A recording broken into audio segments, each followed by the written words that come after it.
Hey guys, Nick Espinoza, your chief security fanatic here, and today we're talking about the internet because a new report just came out that says the internet is less free than it ever has been in the last decade, and it's also getting worse as some governments expand their efforts to use social media to manipulate elections and monitor their citizens. Now, this report, which was released on Tuesday, included 65 countries, or about 87% of internet users worldwide. Freedom House, the pro-democracy group, were the creators of this report, and they concluded that global internet freedom has declined for the 9th consecutive year. And I've got some notes here from them and also from Bloomberg Quint that I think you guys are going to find rather interesting. Here are some of the alarming stats that the report found. More than half of internet users now live in countries where certain political, social, or religious content is blocked online. 71% of internet users live in countries where individuals were imprisoned for posting about political, social, or religious issues on the internet. And if you're thinking we in the United States here are sitting in a bastion of freedom yourself, our score got lowered as well.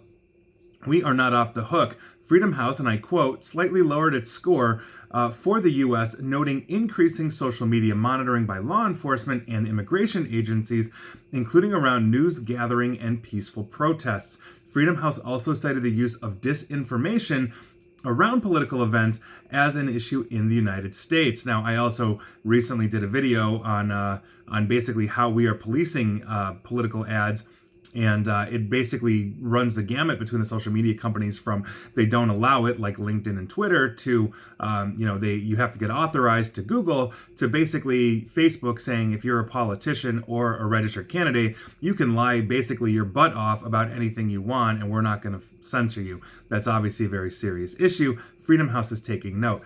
But China, and this should come as no surprise, ranked as the worst abuser of internet freedom for the 4th consecutive year, reaching what the report called, and I quote, unprecedented extremes.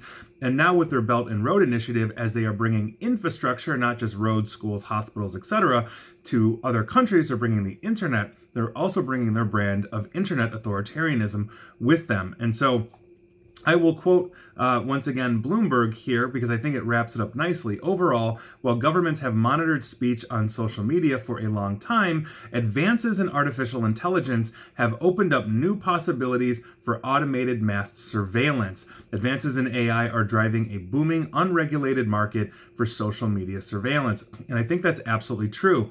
The 4th law of cybersecurity is, with innovation comes opportunity for exploitation. That is not just for hackers, that is for governments and for everybody as well. And as we have open social media platforms where, let's say in the case of Facebook, they don't even know how many developers they've let in to data mine, to surveil. In, let's say here in the United States, we know thanks to the PRISM project that was released by Edward Snowden, that intelligence agencies are able to get into social media and take a look at it and all of that. That is pretty much a worldwide phenomenon that is not unique to the United States by any stretch of the imagination. But here we are. As we get more technology, as we become more interconnected, the possibility of being surveilled and censored, or worse, such as 71% of internet users living in a country where somebody has been jailed for simply speaking their mind online, should be rather alarming to all of us. And so take that for what it's worth, but that is your news of the day. How do we stem this tide? How do we make this more free? I think it's going to be increasing the ability for consumers to enable privacy options, and also for consumers to realize where their data goes and then limit that functionality in their own brains of what they decide to post online. Obviously, feel free to disagree with me there, but those are my 2 cents of how we start turning this tide, and that is your news of the day. And please like, share, follow me here on Facebook and Twitter at NickAESP, and please feel free to subscribe to me at YouTube as well. And as always, stay safe and stay online. Thanks, guys.